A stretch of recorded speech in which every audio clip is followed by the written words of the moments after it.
सोलापूर शहरासाठी उजनीतून 5 ते 10 मे दरम्यान पाणी सोडण्यात येणार आहे।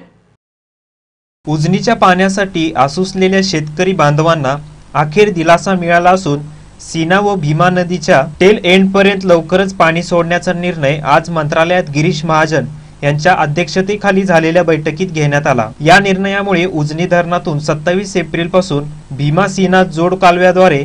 बोगद्यात तर 5 मे पासून सोलापूरसाठी भीमा नदीत पाणी सोडण्यात येणार आहे। भीमा सीना बोगद्यामधून 1 TMC व सोलापूर, पंढरपूर, सांगोला, मंगळवेढा या शहरांच्या पाणी पुरवठ्यासाठी 5 ते 6 मे दरम्यान धरणातून भीमा नदी पात्रात किमान 5000 क्युसेक्सने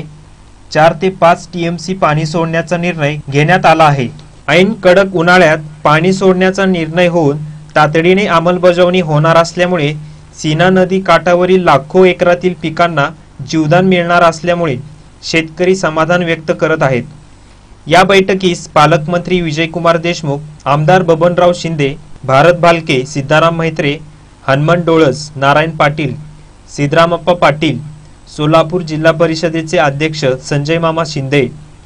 कृष्णा खोरेचे प्रमुख मुख्य अधिकारी कुलकर्णी, जलसंपदा विभाग सोलापूरचे अधीक्षक अभियंता शिवाजी चौगुले, उपजिल्हाधिकारी रेश्मा माळी, कार्यकारी संचालक दोटे, सोलापूर महापालिकेचे सभागृह नेते सुरेश पाटील, स्थायी समितीचे सभापती संजय कोळी, सीना भीमा संघर्ष समितीचे निमंत्रक आप्पासाहेब पाटील वडकबाळकर, आप्पाराव कोरे, आशाप बळोरगी, महादेव पाटील, सूर्यकांत पाटील, मल्लिकार्जुन नरोने, बसवराज गवसने आदी उपस्थित होते।